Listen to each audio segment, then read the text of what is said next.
What's up guys? Welcome back to the channel Hand Waving. Your friend Naruto Addict 2.0 is here again with a brand new Naruto fanfic that's going to change everything.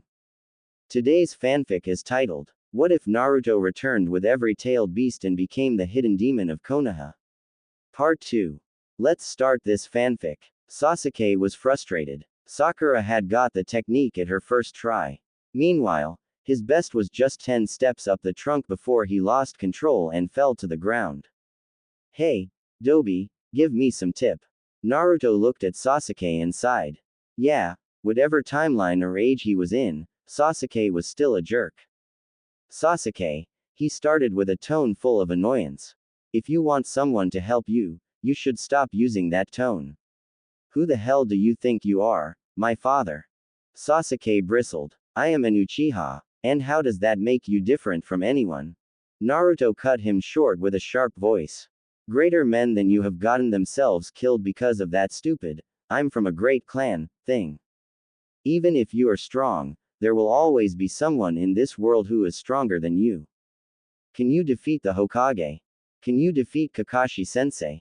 Hell, can you even defeat Iruka-sensei when he is serious? In this world, you are nothing yet, Sasuke. Do you ever feel that everyone in the village doesn't care about you and your clan? Well, sorry, it's not like everyone ignores you, it's that attitude of yours that make you ignore people, and people scare of you. Stop hiding behind your clan name and be a man. Anger started to boil in Sasuke's head. He opened his mouth, an insult ready to be thrown at the blonde in front of him. Then he faltered, because he realized retorting only proved what Naruto said was true.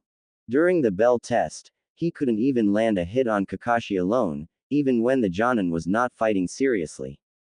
Even more so, he was humiliated by said Jonin with a stupid trick. Even he himself understood that the gap between their ability was too great. Since he was a child, his father had taught him that the Uchiha was always the strongest. He was proud of being born into the Uchiha clan, of bearing the Uchiha name and wearing the symbol of the clan on his back. But now looking back, he could see that despite bearing the name of his family, he was still just a weak genin. He was still just a grain of sand in this whole desert called the shinobi world. And after what the Hokage had told him the previous day, he said that the fatal flaw of the Uchiha clan was the pride of their own power. He didn't want to believe it, but look at what the power of the Uchiha had brought to his clan. They planned a coup on Konoha, and were massacred in the process. Could it be that he was right? Could it be that his pride of the clan name had made him forget who he really was? Fine. After a while, Sasuke grumbled begrudgingly. Can you give me some advice? Alright. Naruto smiled. He was happy that Sasuke decided to be nice for a change. It was just reluctant, but a change is still a change. What do you feel when you focus your chakra? Hey, my genin, how was the training going? Kakashi's voice trailed off when he saw Sasuke and Sakura running up and down the tallest trees in the training ground just like walking on flat ground.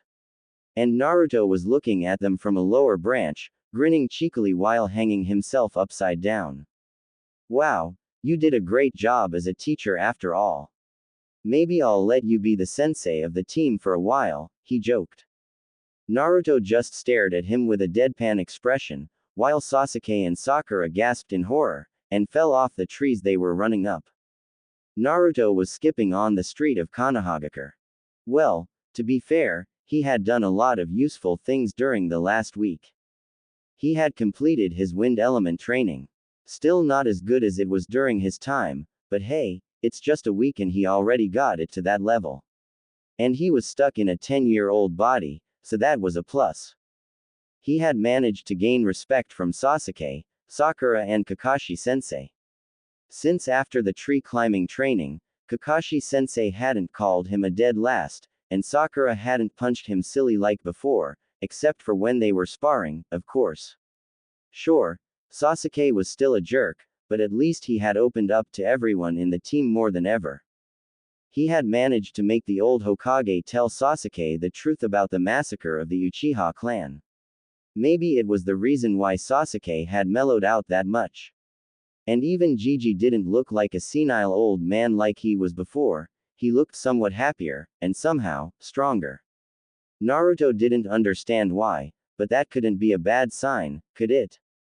And he, together with his team, had managed to complete a lot of D-rank missions. Thanks to the shadow clones, anyway. So there, what was the reason for him not to be in a very happy mood? Crash. Ow. Ow. But despite how happy you were, you should have kept your eyes on the road while you're walking, Naruto. Naruto rubbed his nose while wincing. That hurt. He snapped his head up, ready to throw an insult to the face of the bastard who rammed into him. Then he stopped abruptly, because he realized that the one who just crashed into him was Hinata. The anger in his head was gone in an instant, replaced by honest concern. He jumped toward the fallen girl and shook her lightly. Hey, Hinata-chan, are you okay? The girl groaned meekly and opened her eyes, only to face the concerned blue eyes of her crush directly above her, staring straight into her white orbs. Oh my god, oh my god, oh my god, I crashed into Naruto-kun, he is staring at me. Her face immediately heated up to a dangerous level. Her eyes rolled to the back of her head, and her consciousness started fading. Oh no you don't, Naruto cursed. He had almost forgotten about Hinata's strange habit. Don't go fainting on me now. Wake up Hinata-chan. Wake up. He slapped her cheek gently. Hinata groggily opened her eyes again. And she saw Naruto's face, even closer to hers than before. She fainted again. Damn it. Well, I don't know how to say this, but maybe it would be better if you get your damn face off hers. Kurama snapped in annoyance. The boy was still as dense as always. Ah, good point. Hey, what are you doing to Hinata? The voice from his back almost made Naruto jumped. He turned back, and realized he was facing Kiba. He smiled nervously. Ah, I just crashed into her a few minutes ago, and I was trying to get her back up. Then she just fainted like that. Then he realized the backpack on Kiba's back. He saw that Hinata was also wearing a similar one. Hey, is your team going somewhere? Ha, we're having a C-rank mission out of the village, so we have to prepare for it. Kiba bragged. A dead last like you will not going to have anything like that. Akamaru whined. He gave Naruto a look that could be understood as, sorry, Naruto-san. Naruto rolled his eyes. He had known Kiba for so long that he didn't care about his bragging habit anymore. Behind them, Hinata groaned and opened her eyes. Again. Fortunately for her, there was no sign of Naruto's face near hers anymore. But unfortunately for her, he was the first one who recognized that she was awake. Ah, Hinata-chan, he exclaimed, his legs ready to leap towards her. Hinata snapped her eyes shut. She didn't want to be sent to the dreamland once more. What? Oh, come on. Fine. Hinata opened her eyes one more time, and sweat dropped seeing Naruto talking to himself, while waving his hand around as if he was chasing some invisible mosquitoes. Naruto started to sweat when he realized Hinata's stare. Crap, I said that out loud, did I? The two of them continued staring at each other awkwardly for a while. And maybe they would have stood there like that forever if the voice full of annoyance of Kiba hadn't rose from behind them. Oi, lovebirds, cut it out. We have a mission to do here. Hinata and Naruto immediately snapped back to reality, their faces both heated up.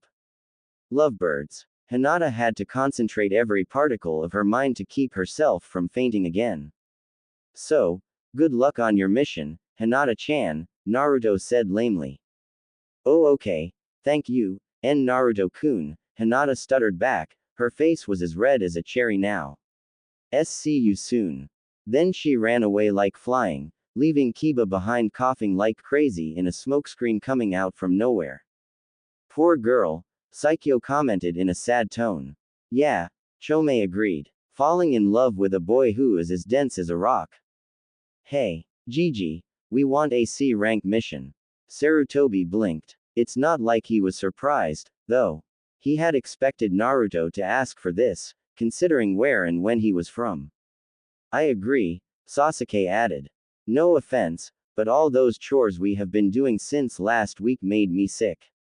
I'm tired of seeing clients glaring at us when we arrive for the missions already. Well, maybe all the glares were aimed at Naruto mainly, but still. And they didn't know why Naruto deserved all those glares. Sure, he might be a prankster, but that didn't mean those glares. It's just as if he was a monster. What had Naruto done to them to make them hate him that much? Besides, Sakura chimed in. A team has to complete at least 5D ranks before they can advance to C ranks, right Hokage-sama? Well, Team 7 has fulfilled the minimum requirement. Sasuke smirked. I didn't know you were interested in AC rank too, Sakura. Sakura just blushed. Anything for you, Sasuke-kun. Yes, she was still a fangirl. Couldn't expect anyone to change completely in just a week, right? But she would get better. Hell, she would even have the potential to become a person of mass destruction, if she put her mind into it. But that was the story of the future. Right now, the only thing whatever she was doing was creeping Sasuke out completely. Well, I guess that's true, the old Hokage scratched his head. But I'm afraid the last C-rank mission of this week was taken by Team 8 yesterday. Maybe if you return next week, there will be a mission available for you. So then, how about you just do some more D ranks while waiting? Team 7 groaned. Well, except for Kakashi, of course. That's weird. What's wrong, Kurama? As I remember, today is the day you received the mission to Wave, right? The vixen wondered. So there must be at least that mission available for you, unless, her eyes suddenly widened in realization. Suddenly, the door to the mission control burst open. Hokage-sama. Team 8, led by Jonin Kurenai Uehi requires reinforcement for their escort mission to Wave. During their mission, they were ambushed by the demon brothers of Kurigakure. Naruto's blood froze. Dread twisted his stomach. Now he knew what happened to the mission to Wave. And worse, he knew exactly what was going to happen during that mission. Damn it. Why is this happening? It meant that Team 8 would have to face Zabuza instead of them. During his time, Kakashi was known as the most powerful Jonin of Konohagakure, even without the Mangekyo Sharingan. And he'd still had to struggle against Zabuza. What if Kurenai-sensei couldn't hold her own against the demon of Kurigakure? Kiba, Shino, Hinata-chan. Gigi. We will take that mission. The sudden outburst of Naruto shocked everyone in the room. Iruka was the first one to revive from the shock. Don't be a fool, Naruto. That mission shall be declared at least B rank, and there's no way you're qualified enough to take it. Does it look like I care? Naruto snapped back in anger. He didn't even realize that he had just sworn in front of Iruka-sensei and everyone, but as he said, he didn't care.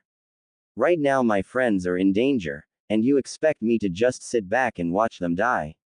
Someone had taught me before. Those who abandon their comrades in need are lower than trash. No matter what you say, I will not sit there and leave my friends alone to die. Iruka was almost thrown off balance. Not only because of Naruto's retort. Something about the boy was making him feel uneasy. The Naruto in front of him right now was not the same Naruto he used to know. Never before had he seen Naruto so angry. And mature, too. Those words could not be the words of a mere newly graduated genin. Looking at Naruto right now, Iruka couldn't help but imagining of a certain famous shinobi with spiky blonde hair, just like Naruto. Meanwhile, Kakashi was also shocked, but for a completely different reason. His visible eye locked at the frame of the blonde in front of him, gears seemed to grind madly inside his head. How did he know those words? This is interesting. We will take the mission. Sasuke's voice suddenly rose. In his face was a predator grin. Sakura hesitated. Sasuke-kun, I don't think our skill is enough for that kind of mission. This mission is a good way to prove my strength, Sasuke insisted. I want to see how good I am against a strong enemy. Naruto looked back at Sasuke, a wave of gratitude swept through his stomach. He didn't expect the other boy to support him like that. Although what Sasuke said did make him feel a bit on edge, he pushed the thought away. Right now, the mission was more important. Well, if Sasuke-kun said so, Then I also have no problem, Sakura said after a deep breath. Iruka turned to Kakashi for support. Kakashi, say something. Team 7 is not good enough for this kind of mission. As he wished, Kakashi opened his mouth. Very well. Team 7 accepts the mission, Hokage-sama. Iruka almost fainted. But Kakashi. Iruka, remember that those three are not your students anymore, Kakashi cut him short. They are my soldiers now, and I know what to do with them. I believe they can handle whatever they are going to face in a mission like this. Besides, he gave an eye smile, they have me with them. Iruka seemed like he wanted to say some more, but he was cut short again, this time by the Hokage. Very well, Kakashi, I hereby IGN the mission to give Team 8 reinforcement as Team 7's first official B rank. I expect you to depart within 1 hour, without any delay. Do you understand? Yes, Hokage-sama. Realizing the seriousness of the event, Sakura and Sasuke rushed out of the room back to their respective homes for preparation. Naruto was going to follow them before Kakashi's hand grasped his shoulder firmly. Naruto, we need to talk. The eye smile from before was completely gone. Naruto gulped, a bead of sweat started to fall from his temple. Okay, sure, but I think we will have to tell Gigi about this first. No, seriously, I won't try to run away.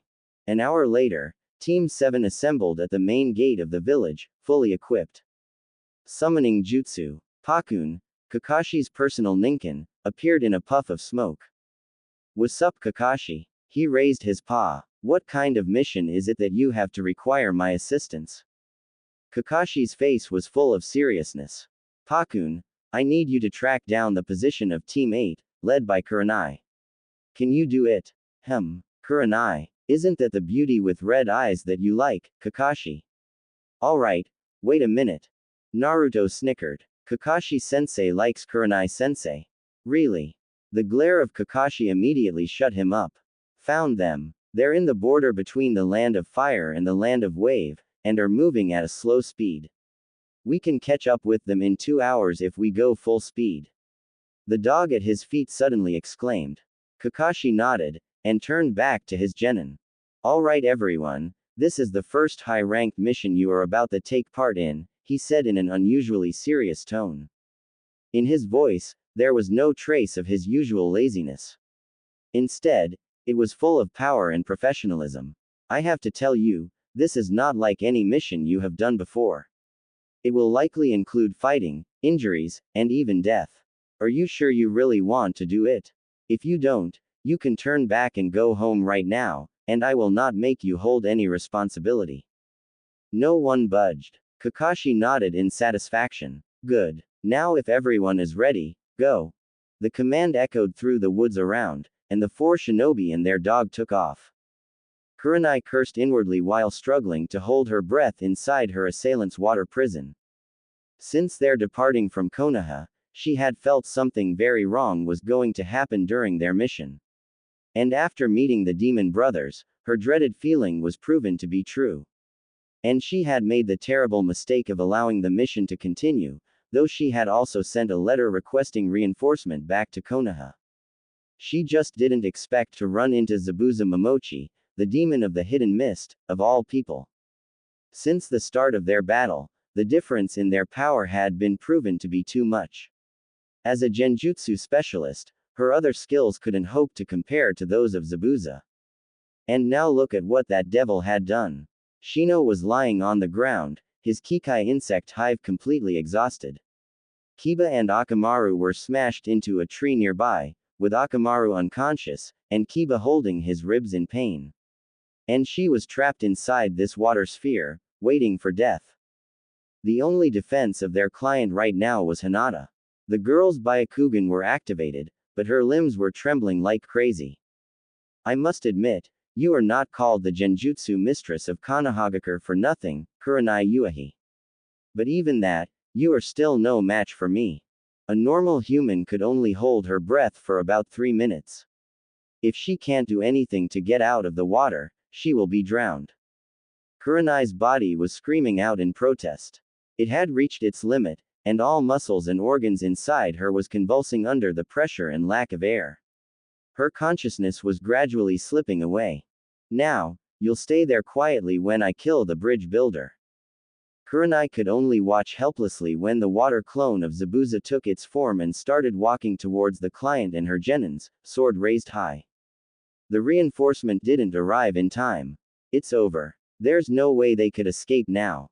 They would all be killed. She had failed as a Jonin sensei. The gigantic cleaver was brought down in a deadly arc. And it was stopped dead in its way with a loud, clang. Never before had Kurenai felt so relieved hearing the sound of steel clashing against steel. Thank goodness. Reinforcement has finally arrived. Then everything went dark around her.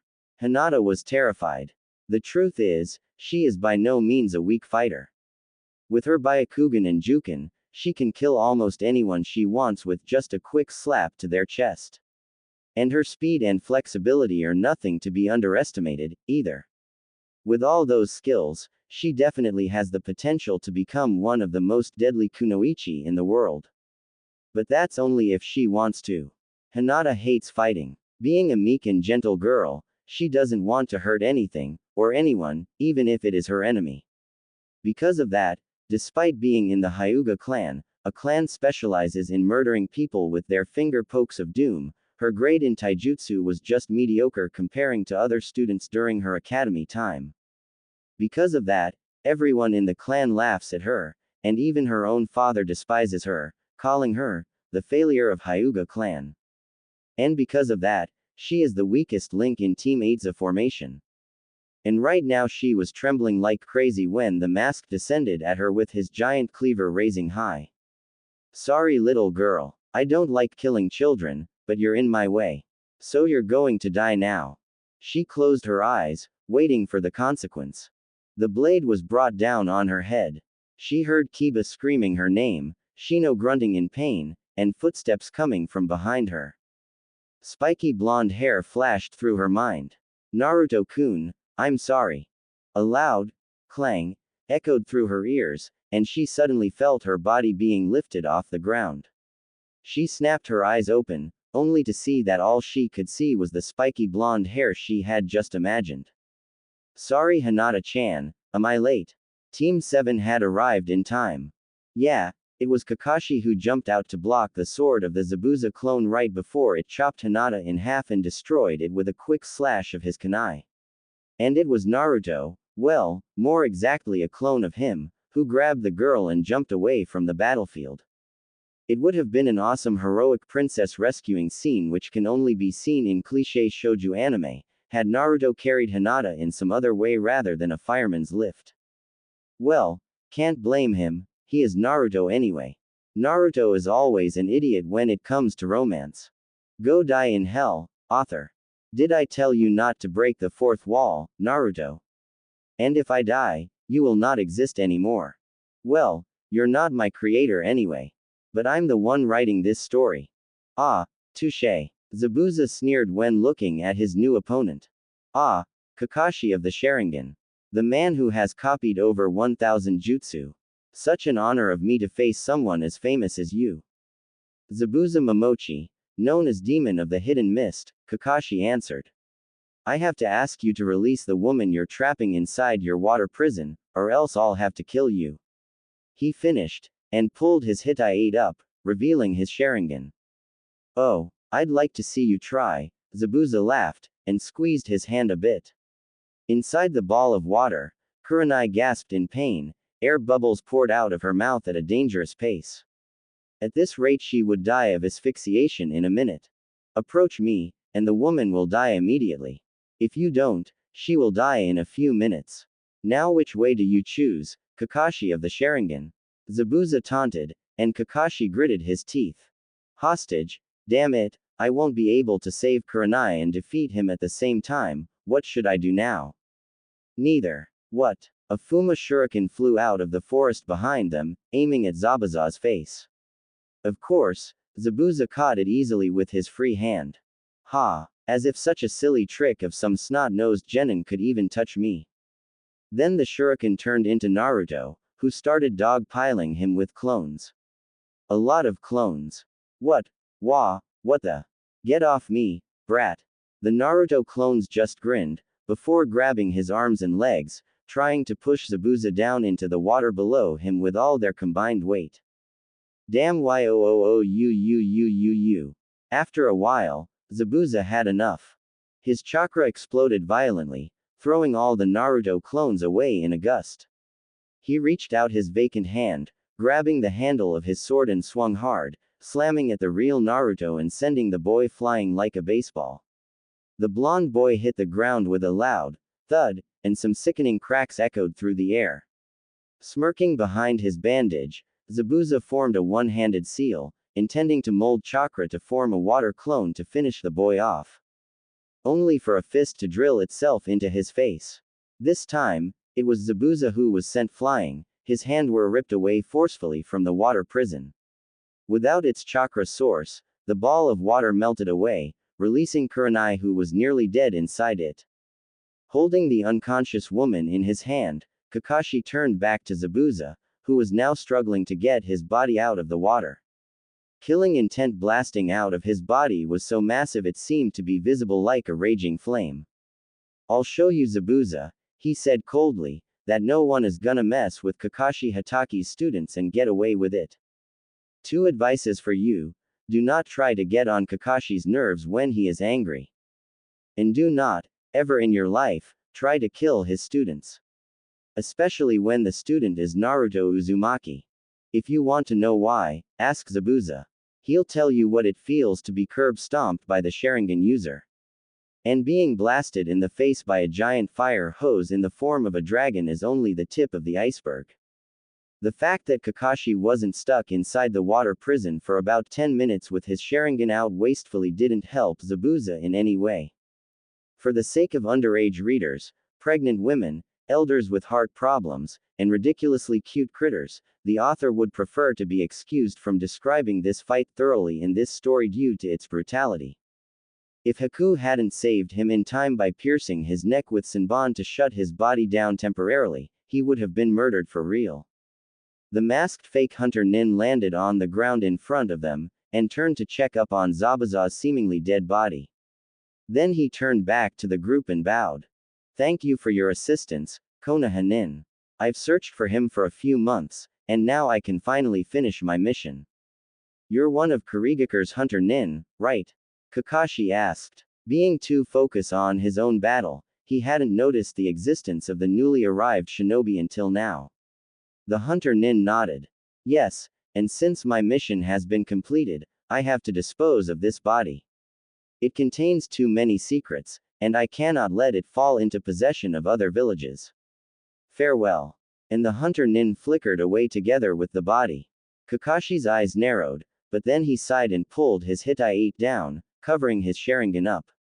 The battle was over, and there was no reason to worry the genin anymore today, after what they had been suffered.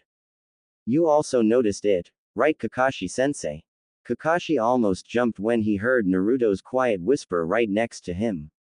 He nodded quietly, understanding what the blonde wanted to say.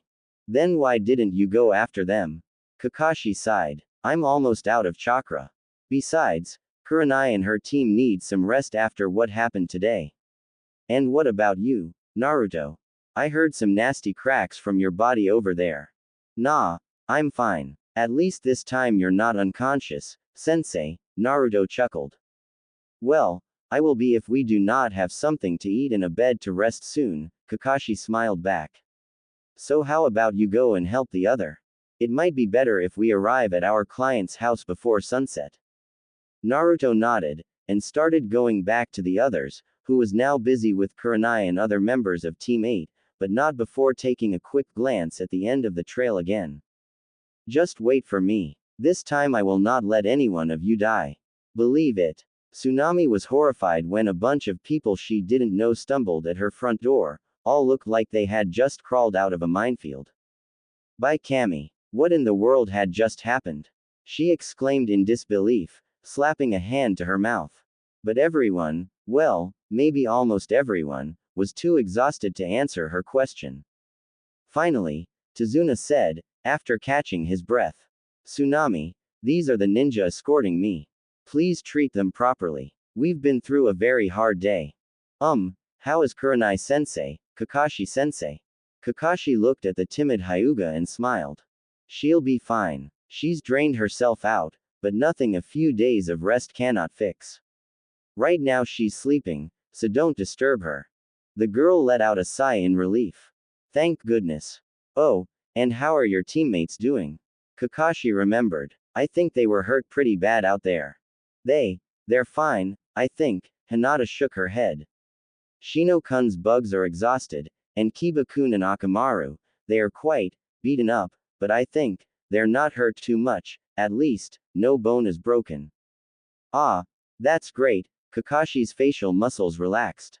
Then let's go check up on them, shall we? I don't know much about medical jutsu, but I can still help patching them up. For the first time in the day, Hinata smiled. Thank you, Kakashi-sensei. And she was able to complete a sentence without stuttering, too. Well, I hate to tell you this, but I suspect that Zabuza is still alive. Kakashi's words were nothing less than a bomb dropped in the middle of the quiet room. What do you mean, sensei? Sakura blinked. Kakashi nodded solemnly. Senbon is the type of weapon with the lowest probability of killing the target. Furthermore, I didn't have the time to check Zabuza's body to ensure that he was dead. And Hunter Nin's job is usually to destroy the body of a ninja right in the battlefield to ensure that secrets in that body don't fall into enemy's hand. In fact, I've never seen a Hunter Nin carrying a dead body away like that. Connecting all those evidences, yeah, there is a very high possibility that Zabuza is still alive. For a while, the room was silent. And by silent, I meant completely, utterly silent. There was absolutely no sound. Even the sound of breathing was absent. It seemed like time itself had stopped during that moment.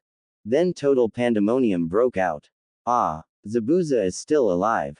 We're going to die, screamed Kiba hysterically, while running around the room like there was a train chasing after him. Sasuke and Shino cringed at the same time and jumped out of their seat, both ready to defend themselves with whatever they had, Sasuke with weapons, and Shino with his newly revived Kikai bugs. Sakura's and Hinata's faces were as white as chalk, and they started to tremble uncontrollably. It seemed they could faint if anyone touched them on the shoulders at that moment. Kakashi's sweat dropped. You guys, I didn't say that. Screams cut him short. Had it not been for the fact that almost everyone was scared shitless, the scene in the room right now would have been incredibly funny. Calm down all of you. After 5 minutes, Kakashi had enough. He exploded, and everyone in the room cringed. Yes, even Naruto. Realizing that he had just spewed out profanities in front of the genin, Kakashi cleared his throat awkwardly and continued. Well, as I have just said, Zabuza is still alive. And together with him is the mysterious ninja who rescued him. The problem is, we don't know how strong that ninja really is, and what kind of ability he, or she, has. And Kurenai is still unconscious, and might be unable to fight in a few days. But luckily for us, the wounds of Zabuza were also very severe, and I think he cannot show his face in less than a week and a half. Because of that, starting from tomorrow, I'll give all of you training to improve your abilities in case Zabuza attacks again, which no doubt will happen in a few more days. Together with that, we will take turn guarding our client when he goes to the bridge for work. Do you understand? Everyone nodded. Kakashi's face relaxed. Good. Now everyone, go to sleep immediately. We have much work to do in the morning. When Kakashi left the room, Sakura whispered. Wow, Kakashi-sensei just got serious. I can't believe I would live to see the day he's not lazy. Poor Sakura. She had underestimated the hearing ability of a Jonin. And Kakashi definitely didn't leave the room far enough to not hear what she had just said. The next morning, the Konoha group, minus Kurenai, of course, assembled in a clearing in the forest behind the house. All right, before we start training, I need to know what you can do first. I'm not your Jonin sensei, so I cannot get a grasp of your ability yet. You first, Shino. The glassed boy answered. I can use my clan's insect jutsu. And, Kakashi nodded, waiting for the boy to continue. But he didn't. The excitement of Kakashi withered away. You don't know any other jutsu except your clan jutsu. The boy shook his head slightly. I can do basic academy ones, too. My chakra is mainly used to feed and grow my hive. Kakashi sighed. Figures. Kiba. Yeah, I have been trained in my clan's unique taijutsu. And I got Akamaru, too. The dog boy hollered, and Akamaru whined in agreement. Oh, and I also know basic academy jutsu, he added. Kakashi nodded. That will do. And you, Hinata? The timid girl started hesitantly. I have my Byakugan, and I know the basic of Juken, but I'm not very good. I see. Kakashi nodded in understanding, as expected from a Hyuga. So that was the idea of Kurenai when she chose a team with 2 taijutsu users who are only capable of using their clan's techniques, and 1 supporter using only insect ninjutsu. This is gonna be a problem. Why is that, sensei? Sakura asked in confusion. Kakashi sighed. Because Team 8 was selected by Kurenai to be a reconnaissance team, Sakura. And the role of a reconnaissance team in combat is different from that of an assault team. Usually, during battles, the mission of a reconnaissance team is to confirm the location of enemies, report it back to the assault squads and then retreat quietly without engaging. Because of that, their battle capabilities are mostly lower than other teams, well, maybe higher than a team full of medics, but still. Hey, how dare you underestimate us? We're much better than that loser over there. Kiba barked in rage, while pointing at Naruto, who, hey. In protest. Even Hinata seemed to be a bit upset at the Jonin's remark. I didn't mean it like that, Kiba. What I meant here is, as a reconnaissance team, you are not the type of shinobi who are suitable for frontal assault, Kakashi countered with a professional voice. Hinata and Shino, you two possess jutsu which are capable of silent.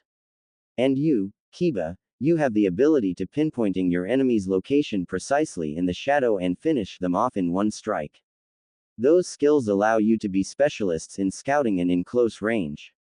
But against enemies with heavy mid-ranged and long-range firepower, such as Zabuza, you don't have any skills which can be used against them. Am I right about that? The Jonin's statement hit bullseye. Having nothing else to say, Kiba grumbled unhappily.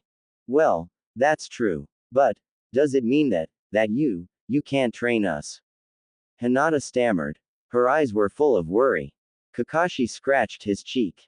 Well, not quite. It's true that I cannot turn you into an assault team in such a short time, but right now I can train you in some basic skills that will help you survive in a battle. Now, have any of you learned the tree walking exercise? Hinata and Shino raised their hands. Kakashi nodded. Good. Then while Kiba train on that skill, a shadow clone of me will train you too in your movement and reflex. And the real me will go with Sasuke and Naruto to guard Tazuna. Sensei, what about me? Sakura raised her voice, confused as her name wasn't mentioned. Oh, don't worry Sakura. Your basics are not bad. Even your chakra control is perfect, considering you have completed both the tree climbing and water walking exercises so quickly. However, you have 2 major weaknesses, which is your fragile body and lack of stamina. Therefore, in your training, I will mainly push your body to the limit to improve it. Which reminds me, Kakashi bit his finger, then weaved through hand seals. Summoning jutsu. Smoke filled the air, but when it dispersed, not only Pakun, but a whole pack of hunting dogs appeared in front of the group. And their teeth were dripping with saliva. Sakura, Kakashi gave her an eye smile. You'd better start running now. Oh, and you guys, he told the dogs, don't stop chasing her until I tell you to. The poor girl could only scream and run for her life when the pack of predators leapt at her, fangs bared. All the remaining genin couldn't help sharing the same thought. Kakashi-sensei is such a sore loser. This sucks. Yeah, at least Sakura got to train. Sasuke and Naruto were sulking at the side of the huge construction which was going to be the Great Bridge. Yeah, they understood that because they're the better ones in the group, they should leave the training opportunity to the others who were not as good as them. But this was just torture. Never in his life had Naruto felt so bored. Yeah, in his timeline, Naruto had never had to go for a shift in the construction zone. Whenever his teammates went for it, Naruto would have either gone for training or lain unconscious in Tezuna's house. And that made it even worse. Sometimes being too good will just come back and bite you in the. Ah, that's ITTTT. Naruto finally snapped. Completely lost his patience, he bolted up, and kicked a boulder next to him. Crack. Ah. Foots CCCCKKKKK. My toes. Sasuke face palmed, shaking his head. Idiot. There are other ways more effective to entertain yourself rather than smashing your foot against rocks, Naruto, Kakashi said amusedly. He had just arrived in time to see Naruto break his toes on the rock. The boy glared at him, jumping around on one leg. Oh yeah, we're definitely not going to read your to amuse ourselves, thank you very much. Ouch. Kakashi sighed. How many times do I have to tell you that it was not mere? And anyway, you don't have to always move your body around to train. Here. He pulled out a piece of chakra paper and gave it to Sasuke. The Uchiha boy blinked. What am I supposed to do with that? Channel chakra into it. It will show what element your chakra is. Sasuke blinked again. But I know I have fire already. Well, who knows, the Jonin smiled. Just try it, maybe we'll have a surprise. Sasuke looked at him incredulously, but complied anyway. The paper crumpled into a ball, and then caught fire until it became a pile of ash at his feet. Kakashi blinked. Fire and lightning, two of the most destructive elements, and very powerful too. Well, genin usually do not have this many when they've just graduated. But I'm not surprised, considering what Naruto has. Huh, what element do you have, Dobi? Naruto answered nonchalantly. Oh, I have wind, water, earth, fire and lightning. Sasuke's eyes bugged out. What? You have all five. How is that possible? Dunno. Naruto shrugged, it's just kinda happened. Damn it, how could you be so powerful? It's not fair. Sasuke gritted his teeth. Says the one who is going to have the Uber Hacks Sharingan with the ability to copy every jutsu, seeing everything in slow motion and blah blah blah whatever more I don't know, Naruto snorted in retort, and Sasuke winced. Well, you got a point, but still. If Naruto hadn't known better, he could have sworn that Sasuke was pouting. Alright, you two, Kakashi grabbed the boy's shoulders and turned them back to the story. The fact that you have natural affinities from birth doesn't mean much as you advance in your career. You can even gain all of them if you train yourself hard enough. In fact, the third Hokage was born with fire element, but during his reign as Hokage, he mastered all five affinities and was incredibly competent with all of them. Wow, really? Naruto blinked in surprise. That was a piece of information he hadn't known. I didn't expect Gigi to be that strong. He isn't known as the god of shinobi for nothing, Naruto, Kakashi smiled. But enough talking. Sasuke, you're lucky that my main affinity is lightning, so I already have the training program of yours in my mind. Naruto, how's your wind element training going? Hee, piece of cake. Watch. Naruto flashed his trademarked foxy grin. He grabbed a leaf on the ground and channeled his chakra through it. The leaf split in half. Hey, wait a second, Sasuke suddenly asked. In his voice, there was a hint of anger. Why did Naruto have elemental training before me? Oh, it's because he asked me first, Kakashi answered. Sasuke fumed. Again, why do I need to ask for everything I want? And why do you think you don't, Sasuke? Kakashi countered with a sharp voice. In this world, you're in no position to order people to give you what you want. People will only hand you things because they want to. If you want something, you have to ask for it first, and wait to see if they're willing to give it to you or not. If they aren't, scram. You don't have the right to force people to hand things to you. No one has. Sasuke winced again. Those words were just like what Naruto had told him the other day. Naruto slapped him on the back. Oh, chill out, Tem. At least you were properly trained in fire element already, so if there was anyone who should be jealous, it would be me, not you. Touché, Sasuke muttered. Alright, now as all the disputes have been settled, let's get to training, shall we? Kakashi smiled. Sasuke, get a leaf on that tree over there and try to make it wrinkled with your chakra alone. Like this, he grabbed a leaf and channeled chakra through it. It crumpled. In Naruto, since you have completed the first step already, and we have no waterfall here. I've done waterfall cutting, too, but it doesn't seem very good.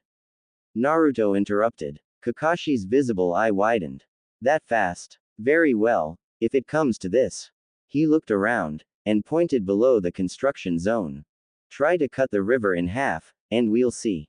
Naruto followed his finger, and sweat dropped. You've gotta be kidding me. Sasuke and Naruto pushed the door open, only to find the others lying half dead behind it. Holy shit, Naruto gaped. Did Zabuza attack you guys? Kakashi-sensei is worse than Zabuza, Kiba muttered, and smashed his face on the ground. He was too exhausted to even keep speaking. What did he make you do? Sasuke raised his eyebrow. Only Sakura had enough energy left to groan. 10 kilometers of running non-stop, then 100 push-ups, 100 sit-ups, and 100 squats. Continuously. Ooh. Naruto winced. That's brutal. Hope you won't lose all your hair because of that. Ah, but I think we should stop talking, sensei's coming. At that moment, Kakashi and Tazuna stepped into the room. Ah, I see that you all survived. Good. Kakashi nodded with a smile. Then tomorrow we will continue, and if possible, I will push it another level further. Everyone groaned. From that day onwards, Sakura couldn't decide that she hated Kakashi more when he was lazy or when he finally became serious. Why do you try so hard? You're all gonna be killed. Everyone lifted their eyes off their dinner to see Inari scowling at the door. Tsunami exclaimed in relief. Inari, where have you been? I thought something happened to you. What do you mean when you say we're gonna be killed, brat? Kiba asked. The next time we face that masked bastard, we'll show them who is boss. Right, Akamaru. The white dog barked in agreement. HMPH, Inari sneered bitterly. No one can beat Gato. No matter how hard you train, you're still no match for his men. When facing the strong, the weak will only end up getting killed. Whatever, kid, Naruto yawned. After this training, the weak ones will no longer be us anymore. And we will save the land of Wave from Gato. Shut up. Stop talking like you understand about this country. Inari screamed. Tears started to roll down his cheeks. You ninjas are always goofing around. You don't know how hard life can be. Stop trying to be heroes. There is nothing as a hero anyway. Everyone suddenly felt an ominous flare of rage. Naruto stood up, and walked towards Inari. His eyes were red and slitted. Slap. Inari was sent flying and slammed into the wall. It's needless to say how surprised and shocked everyone in the room was upon Naruto's sudden outburst. Sakura bolted up from her seat. Naruto, why did you? Naruto glared back at her, and Sakura flinched under the gaze of her teammate. Never before had she seen Naruto so angry. Even the rage in the conference room 2 days ago was nothing comparing to this. Don't worry, I held back. Naruto said coldly. Then he turned back to Inari. You know what, brat? If you as well as everyone of this village keep that attitude, you will be stuck with Gato for at least half a century more. Posing as the star of the tragedy and crying all day won't help you taking down tyrants. And about that latter statement, he growled dangerously, don't ever think that only you have a hard life. There are many people in this world who have hells of a life comparing to yours. At least you still have a mother and a grandfather who care for you. Then he kicked the door open. Hinata called after him worriedly. Wait, Naruto-kun, your dinner. Sorry Hinata-chan, but I lost my appetite. I need to let my stress loose for a while. Don't go look for me. And with that, Naruto walked out of the house into the darkness, leaving behind 11 pairs of eyes which were all staring at his disappearing back. Orya-ah-h-h-h-h-h-h-h. Tree bark flew everywhere after another failed attempt of Naruto's other signature jutsu slammed into the trunk. Naruto slumped down on the ground. His chakra reserve was considerably larger than that of even his mature body, but it wasn't unlimited.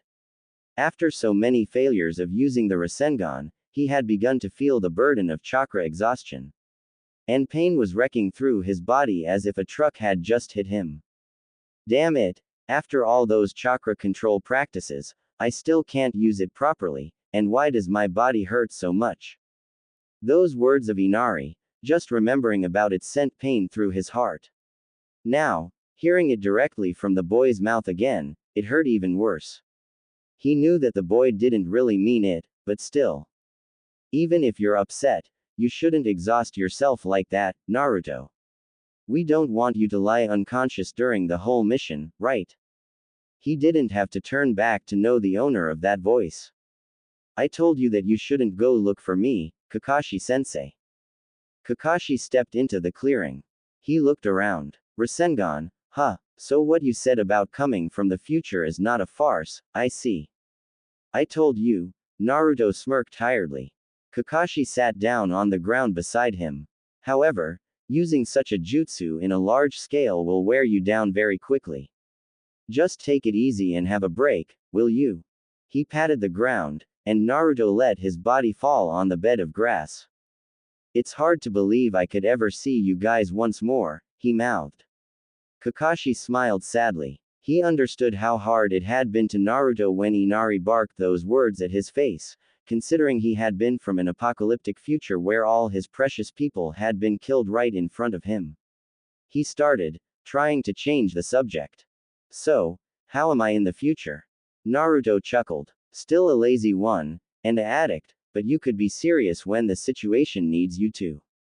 You have, well, I don't know, the Mangekyo Sharingan, with a jutsu called Kamui which can open a black hole on the air and suck everything into it. Well, during my time, someone told me that you had to kill someone close to you to achieve it, but no, I don't think you're someone who did something like that to your friend. And, he couldn't finish his sentence.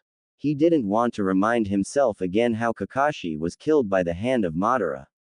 Kakashi grimaced. He already knew that he had the Mangekyo Sharingan, and he also knew exactly who he had killed to get it.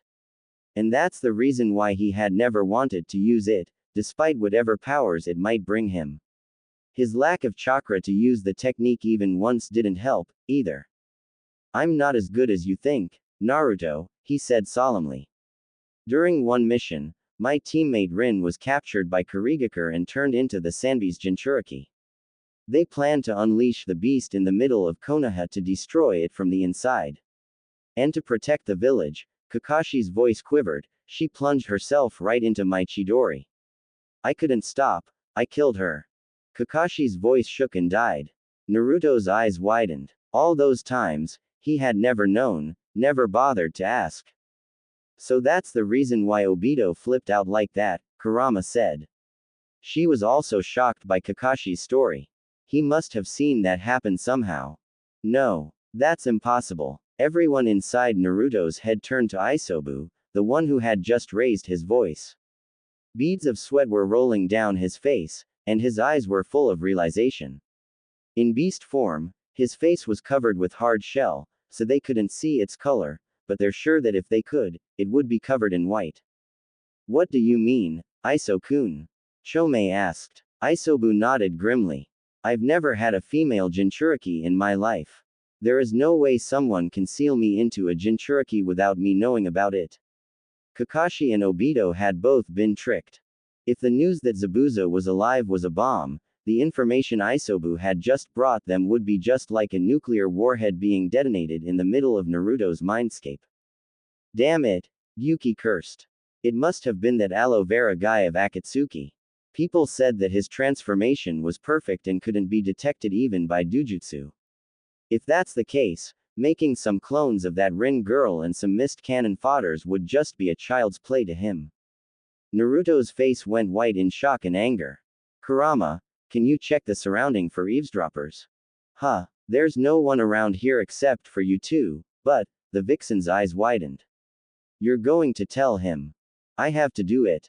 There is no reason to keep Kakashi-sensei mourning about something he didn't do. What? Are you crazy? Shukaku protested. There's no telling what will happen if someone else knows that information. If the Akatsuki knows about it. I believe in Oni-chan. This time, every head turned to Saikyo, the one who had just blurted out those words. It's just like Utakata Nichan again. Saikyo hung her head. It's because of something I did that he couldn't live a day without regret. I don't want something like that to happen again. All the other tailed beasts winced. They had all known about the accident of Utakata in the shared mindscape before, and they understood how their little sister had felt when the Jinchuriki she loved and respected as a brother almost killed himself because of something he hadn't even known about. You're right, Yuki finally nodded. I think leaving him in the dark will cause more harm than benefit. Hey, just leave it to the little sister to come up with the brilliant idea, Shukaku chuckled. Saikyo blushed. Alright, then, Naruto inhaled sharply. Kakashi-sensei, there is something I need to tell you.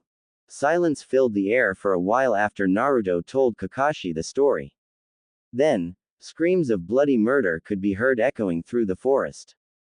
Oh oh oh oh oh. At the same time, a certain Uchiha who was sitting in the realm of the dead, waiting to be revived suddenly cringed. What do you mean I cannot go into tailed beast mode?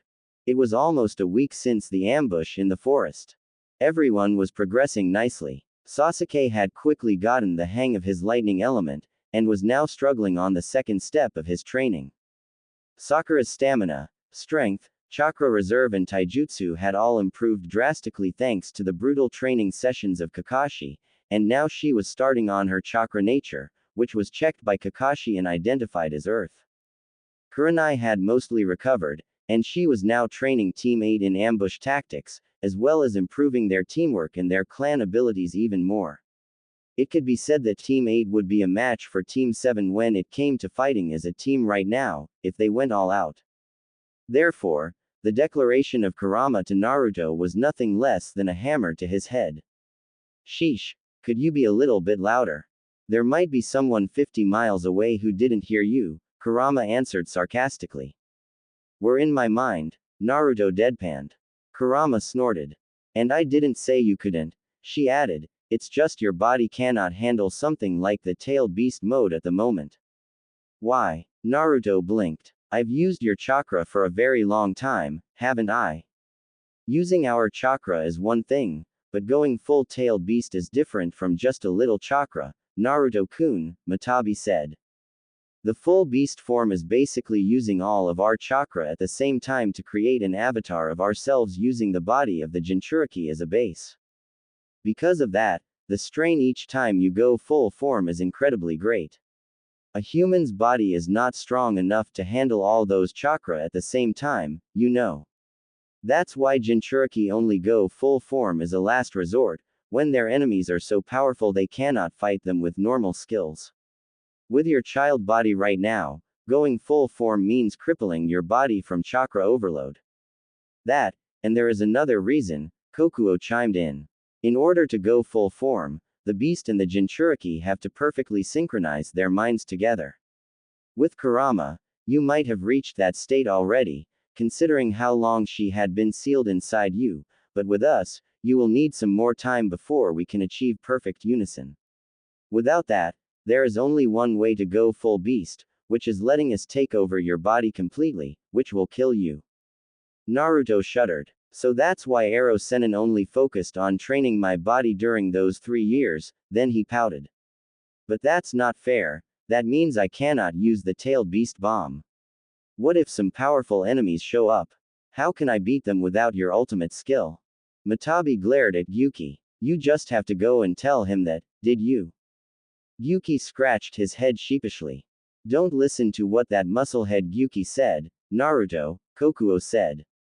Sure, the tailed beast bomb is a very powerful attack, but that's not our greatest skill. The ultimate power we tailed beasts grant a Jinchuriki is the ability we inherited from the Jubi, creation of all things. Naruto's face twisted into an odd look. What is that creative, whatever, thing? We can create things from our chakra. Chome chirped happily. Yeah, that's basically it, Kokuo nodded in agreement. It's the ability that allows us to create things from chakra alone. Remember the staff and those orb things Obito created when he first created the incomplete Jubi? We can do something similar to that. We can help our Jinchuriki to create wings to fly, gills to swim underwater, ink to write, and even weapons to fight with. They're not as potent as the weapons the Jubi creates, but they're still very useful. Then the horse chuckled. Ironically, it is also the technique that created us in the first place, you know. Our father, the Sage of Six Paths, is a master of this technique. He can create almost anything with only his imagination and chakra. If anyone looked at Naruto's eyes at the moment, they would surely find stars sparkling in them. Well, in his mindscape, anyway. He's meditating in the outside world. So cool, can you teach me that, please? Please, please, please. Everyone's sweat dropped. Hey, leave your study until later, Haku's behind you. Naruto's eyes snapped open, right in time to grab the extending arms next to his head and flip the person behind him over his head, slamming the slim body to the ground. Kaya, the kimono of his assailant was flipped open, revealing a pair of small white panties with absolutely no bulge under it. Oh, was the only smart word Naruto could blurt out before a scream pierced his ears and a hand landed on his right cheek. Real smooth Naruto, real smooth, Kurama and the other girls face pod while the boys laughed their off. After some more cliché introduction scenes, Haku and Naruto was sitting on the ground facing each other. Both their faces were bright red. You shouldn't have done something like that to a girl, Naruto-kun, Matabi scolded Naruto. He snapped back in embarrassment. Oh, come on. The last time we met, she told me she was a boy. How should I know that she really is a girl? Yeah, I know, the cat waved him off. But anyway, didn't you owe her an apology? Naruto sighed, shaking his head to clear the image of Haku's panties from his head. Damn you, author. I'm not a pervert. He inhaled deeply, and started. Haku-chan, I'm sorry for doing something like that to you. You know, you were just too quiet, and well. It's okay, Naruto-kun, Haku replied. Her face was still having a red tint. I just didn't expect to find someone here in the forest at this time. You know, you were just sitting there with your eyes closed, I thought you were sleeping, and… Hey, I'm just meditating, Naruto chuckled sheepishly. It's a good way to train my mind, you know. Haku rubbed her cheek with her finger. So with that hit I ate, you're a ninja, right? Wow, you're incredible. Naruto almost cringed. The smile of the girl in front of him, it was so fake. The last person he saw with that kind of smile was Sai. His experiences with his ex-root friend had shown him how horrible someone's past was if they had that smile on their face. His stomach churned up. The last time they met, he hadn't been able to ask her about her past. What had Haku suffered in her childhood to make her like this? Naruto-kun, are you alright? Naruto snapped back to reality, and realizing Haku was looking at him with a confused expression. He smiled awkwardly. Nothing, I was just thinking about something. Then he looked around, trying to find something else to talk about. Hey, those herbs, are they for you? Haku shook her head. No, it's for someone who is very important to me. Zabuza, Naruto thought. Your parent, I guess. The girl let out another smile. But this time, Naruto could swear it was the most genuine smile he'd ever seen. It was full of happiness. No, but, in some ways, he's like a father to me. He has raised me since I was a child. She didn't say anything else, but Naruto knew she was telling the truth. Being an orphan himself, he understood the happiness of having someone who cared for him, even if it was only for their own benefit. No wonder why Haku loved Zabuza so much. Haku stood up, and grabbed her basket. Oh, I have to go now, Naruto-kun. It's so nice to meet you. I hope someday we will see each other again. Naruto stared after the retreating back of the girl, murmured. Yeah, I hope so too, Haku-chan. Gato-sama. We've found the profiles of those two ninja Tazuna hired. Gato looked at the two sheets of paper on his desk, his eyes narrowed. Kakashi Hatake, If what the paper said was true, that man would be the infamous copy ninja, the man who possessed the power of the Sharingan, and was rumored to have copied over 1,000 jutsu. That ninja would give even Zabuza a hard time in a battle, even if the missing nin was in full condition. And together with him was Kurenai Uehi, the genjutsu mistress of Konoha. Those two, together, they might be able to spoil his plan of taking down Tazuna, and crushing the spirit of all citizens in the land of waves once and for all. He had to do something. His eyes caught the bounty on the two ninjas' head, and his mouth twisted into an evil grin. Spread the rumor that Zabuza Momochi, the devil of the hidden mist, Kakashi Hatake, the copy ninja of the Sharingan, and Kurenai Uehi, the genjutsu mistress of Konoha, were spotted in the land of waves. Make sure that it reaches that man. When the thug was out of the room, Gato started to cackle. No one would get in the way of the CEO of Gato Company. Today was Team 8's shift of guarding Tazuna at the construction zone. However, Kurenai had wanted to teach Kiba and Shino some more about cooperating attacks, so Kakashi, Sasuke and Sakura had volunteered of taking their shift instead.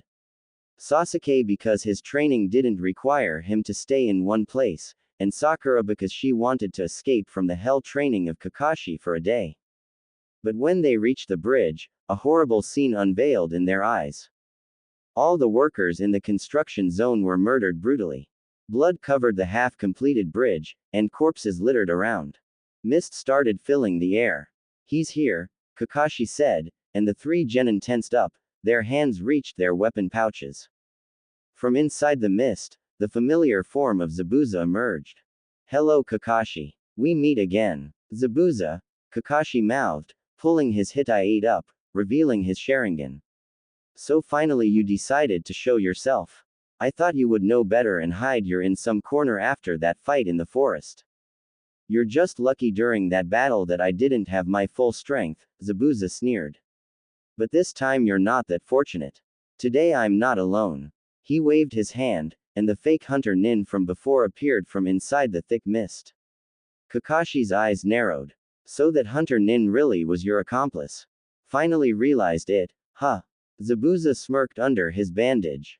But it's too late now. Haku, go. Without any word, Haku dashed forward, aiming at the bridge builder and the three genin, Senbon ready on hand. And she was stopped by Sasuke, who jumped in her way and delivered a rolling kick to her face. Naturally, with her incredible reflex, Haku easily stopped midrun and blocked the kick. Zabuza's eyes narrowed. That brat can follow Haku's speed. Surprise, huh, Zabuza. But your opponent is me, not him. Zabuza's eyes darted back, right in time for him to block Kakashi's swing of his kunai on his exposed neck. His maniacal grin couldn't be seen as it was hidden under the bandages. Coming right at me, Kakashi. But when you do that, he formed a hand seal with his free hand. What will happen to the bridge builder and your little genin, I wonder. 4 water clones of Zabuza rose up from the ground, surrounding Sakura, Hinata and Tazuna. Their swords were raised high, ready to strike down at the seemingly defenseless people. But Kakashi just chuckled. I told you Zabuza, you have underestimated my genin too much. 4 sickening thuds, and the clones collapsed back into water. Sakura stood firm in front of Tazuna and Hinata. Her right clenched fist was soaking wet. Wow, she muttered in shock. Did I just do what I think I did? She punched through my water clones. See that Zabuza? We didn't spend the last week doing nothing like you did. If it hadn't been for the mask hiding his mouth, people would have seen the triumphant smirk on Kakashi's face. Zabuza gritted his teeth. Well, I admit that your genin have developed quite nicely during the last week. But suddenly, his mouth morphed into a deadly grin under the bandage. But you are too naive to think that only you have improved. Zabuza jumped away from Kakashi, while weaving through hand seals in a much faster speed than he did before. Both of Kakashi's eyes widened. Oh shit. He also started going through hand seals, but Zabuza had nearly completed his own. There's no time to copy Zabuza's jutsu. He had to use another one. Water style. Water dragon. Water style. Water shark bomb. The two creatures made of water slammed into each other and exploded, making a torrent which poured down everyone's head. Sasuke's eyes widened when Haku formed a seal with her free hand. Everyone, be careful. Too late. Water style. 1,000 needles of death. All the water falling down suddenly stopped midair and turned into needles, all aiming right at Tazuna, Hinata and Sakura. And worse, they're everywhere. From behind, in front, at sides. The deadly projectiles shot at the three people. There was no way for them to dodge. Earth style. Mud wall. Moving as fast as he could, Kakashi appeared in front of the three and slammed his hands on the ground. A wall of mud rose around everyone, covering them completely from the needle assault. Damn it, even when separated, they can still each other effectively, and with Tazuna here, he grimaced while stealing a glance at the bridge builder, were in a serious disadvantage. His train of thought was interrupted when Zabuza's Kubikiribocho sliced through the earth wall. This is not the time for you to sit there and daydream, Kakashi. Exclamation mark. Was the only thought of Kakashi when he raised his kunai to block the deadly sword descending on his head. He grunted when the heavy blade clashed with the kunai, letting out a loud clang. If this continued, everyone would be killed. He must do something. The plan in his head right now was nothing but insanity, but if there was nothing they could do. Sasuke. Code 135. Sasuke's eyes widened. In Konohagakure's Shinobi Handbook, Code 135 was the order for luring enemies away from the battlefield. It meant that Kakashi wanted him to separate that Hunter Nin and Zabuza. But that also meant he had to take on that Hunter Nin alone. His mouth twisted into a smirk. This was the chance for him to prove himself against a powerful opponent. Fire style. Fireball Jutsu. The signature jutsu of the Uchiha clan was launched at Haku at a surprisingly mediocre speed. The Hunter Nin's eyes narrowed. Is this a joke? She took a step aside, and the ball of fire flew past her without even touching her sleeve. But then she startled when Sasuke suddenly appeared right in front of her, his fist back. So fast. Haku raised her hand to block the incoming punch, but a kick immediately followed, sending her tumbling. She staggered back, but the boy didn't stop his assault there. Haku was, by no means, bad at taijutsu, but she still found that she was being pushed further and further away from Zabuza. So their aim was to separate us. Haku narrowed her eyes under her mask.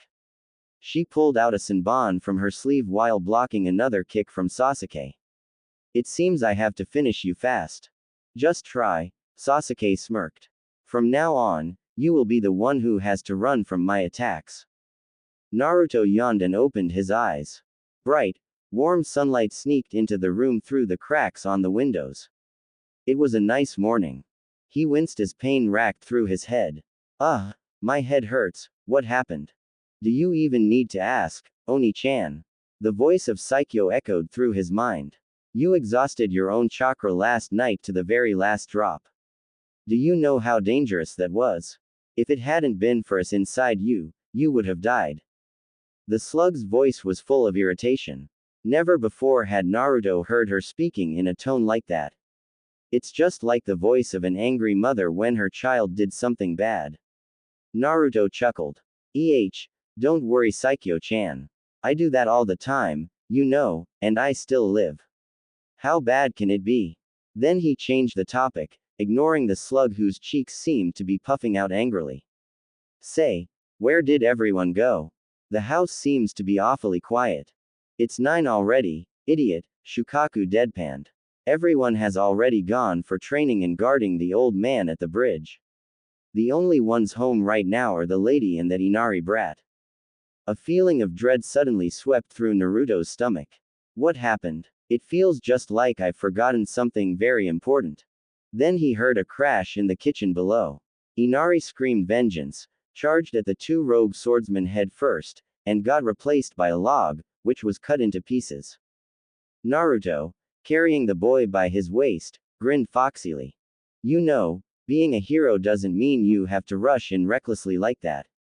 Next to his feet, Tsunami was lying, still unconscious but wasn't harmed in any way. Inari's eyes widened in surprise and relief. And Naruto. So you're one of those losers called ninja that old bag hired, huh? One of the thugs smirked. Taking you back with us surely will give us some pretty bonus. He took a step forward, and drew his sword. But Naruto just waved his hand. Look behind you first. The two looked behind, only to see two planks smashed hard at their faces. They slumped down, fainted. Take that, idiots. Naruto and his two clones grinned cheekily. Loud footsteps rose from behind him. He turned back, and saw Kurenai, Shino and Kiba running towards him. The red-eyed Jonin only needed a glance to understand what had just happened. She looked at Naruto. They're from Gatos, right? If they dare to attack a civilian house like this place, it must be for hostages. It seems Tazuna-san is also in danger right now. Then let's go help Kakashi-sensei and the other. Kiba pumped his fist into the air. Everyone nodded in agreement. Oh, and Inari, Naruto remembered.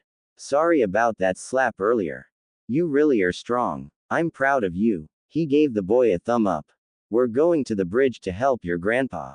Can we count on you here? Of course, Naruto-nichan. Inari said with a grin full of tears. Naruto turned back to everyone. All right, he muttered. It's hero time. Ice style. Demonic crystal ice mirrors. The ultimate technique of Haku. It creates a dome of mirrors which traps her enemy inside, and which Haku can move freely between so fast normal eyes cannot hope to catch a glimpse. Combining it with her incredible skill in Senbon throwing, almost no enemy can escape death when facing her. And now, Sasuke Uchiha was being trapped inside the dome of mirrors. Kakashi's eyes narrowed when the dome of ice formed at the other side of the half-built bridge. What is that jutsu? Worried about your student, Kakashi. The mocking voice of Zabuza rose as if the man himself had read Kakashi's mind. You should be, because no one will ever get out of Haku's jutsu alive. Kakashi's spine froze. What? Furthermore, the smirk of Zabuza widened even more under the bandages. I think you should save that worrying for your other students. Realizing what Zabuza had just said, Kakashi yelled. Sakura, Hinata, stay alert, there might be. Too late. From behind the two girls and the bridge builder, the demon brothers descended down on their heads, their claws raised high. Damn it. Naruto turned to the red-eyed Kunoichi who had just cursed. What's wrong, Kurenai-sensei? I just remembered that there has been no news of the demon brothers since we defeated them on the way to Waves, Kurenai muttered. If they are able to join Zabuza, I really cannot say what will happen. Naruto's heart jumped. In his timeline, Kakashi defeated those two in one hit, and they hadn't been hurt again since then. But what if they showed up again this time? I don't understand why you're so scared, he heard Isobu snorting. During my time in Kurigakure, I hadn't even heard of them. With those cannon fodders, how bad can it be? Speaking of Kurigakure, Kurama added, you always say that you will save Haku and Zabuza, but do you have any plan of how to do that? Nope. The thought of Naruto was too cheerful to be a denial. Kurama facepalmed. Why do I always have idiots as my Jinchuriki? Hey, I'm not that bad. Nah, don't worry. They'll become your friends after you beat their off. Maybe some full power chakra beams of total destruction will help.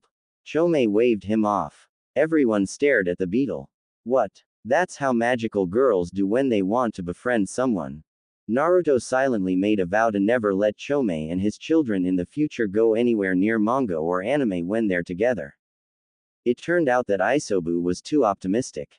The demon brothers, though not being as powerful as Jonin like Kakashi or Kurenai, were still at Chunin level. Cannon fodders or not, they're still forces that would give Genin a hard time fighting. And facing them right now was Hinata, who was a shy girl who didn't like fighting, and Sakura, a still fangirl who had just started training seriously for about a week. Obviously, that didn't go so well. Had it not been for Hinata's Byakugan, which has the ability to see everything around their user, the two girls and the bridge builder would have been killed. Tazuna being there put them in another severe disadvantage. Being a mere civilian, standing in the middle of a ninja battle means putting yourself in danger of being killed or maimed brutally. The fact that he was the reason for that ninja battle didn't help, either. Therefore, what seemed to be the battle between the two missing nins and the two genin kunoichi was only the two kunoichi jumping and rolling and running around, trying desperately to avoid the ruthless assault coming from the huge gauntlets of the two masked ninja while holding the bridge builder out of their reach. Some kind of gross purple liquid was dripping menacingly from the claws onto the ground. Whatever it was, Sakura wouldn't want to touch it. Or let it touch her. She jumped back, pushing Tazuna out of the way when the deadly poisonous claw aimed right at the bridge builder's face again. I'm scared, Sakura thought, her legs trembled. I'm not as good as Naruto or Sasuke-kun, am I gonna be killed here? She could feel fear starting creeping into her spine. It's not like she couldn't fight, but all the battles before were just normal sparring between classmates or teammates. She had never had a real fight in her life. Her fists had power, but that's all they had. All the training from Kakashi only helped her increase the strength of her body, not her battle experience. And right now, she was facing an enemy with a weapon designed to kill. What am I going to do now? Luckily for her, she didn't have to do anything. What's the matter, little girl? One of the missing nins taunted while swiping at Hinata's face. Too scared to even fight back a little. Yes, Hinata was scared. Of course she was scared. This was the first time she had to face an enemy alone. The last time, she had had Kurenai-sensei and her friends Kiba and Shino next to her, always ready to back her up. Right now, Sakura had her own enemy to deal with, and behind her was a trembling bridge builder she had to protect with her life. This time, she was all alone. No one was here to help her. Even if there was someone, she would be dead before they arrived. Hinata. The girl startled when Kakashi's voice reached her ears. You are not weak. The Sharingan master yelled while struggling against Zabuza's huge sword. You just don't want to fight because you don't like hurting people. But if you continue holding back, someday you won't be able to even protect the ones you love. Hinata's eyes widened. The ones I love. Oh. Flashback.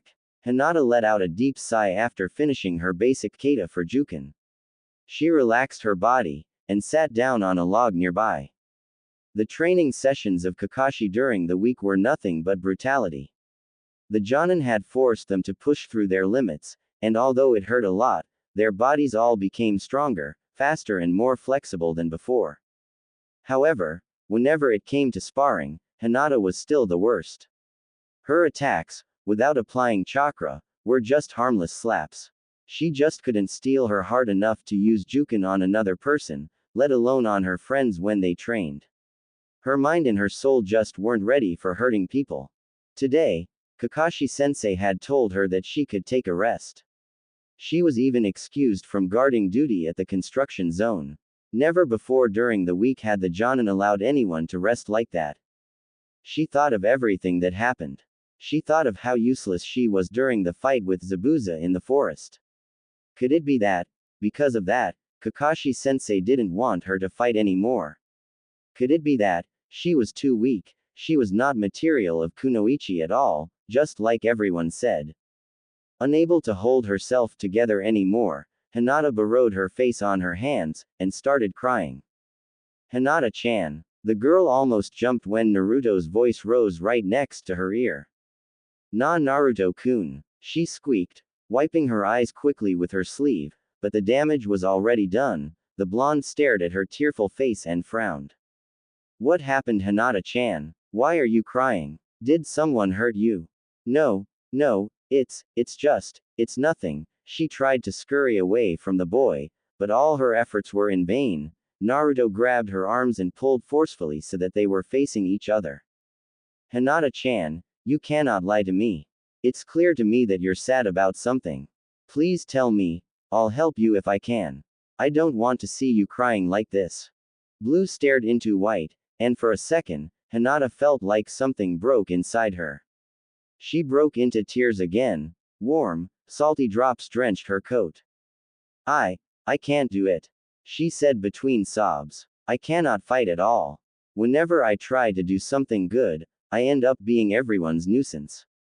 Everyone was right. I'm just too weak. I don't deserve to be a ninja. I. Too busy crying, she didn't notice she had slumped onto Naruto's chest, wetting his shirt in process. She could hear someone called her name, Hinata-chan, Hinata-chan, but she didn't care. After letting out all her frustration, pain and despair, she thought the world was going to collapse around her. Hinata Hyuga, you are going to listen to me right now. Hinata was so shocked she stopped crying. Naruto-kun. Hinata, Naruto said, and Hinata realized he didn't use the usual honorific. I don't believe you are weak. I remember during the academy, you're one of the best girls in our class. How could you say you're weak? But Naruto didn't let her finish the sentence.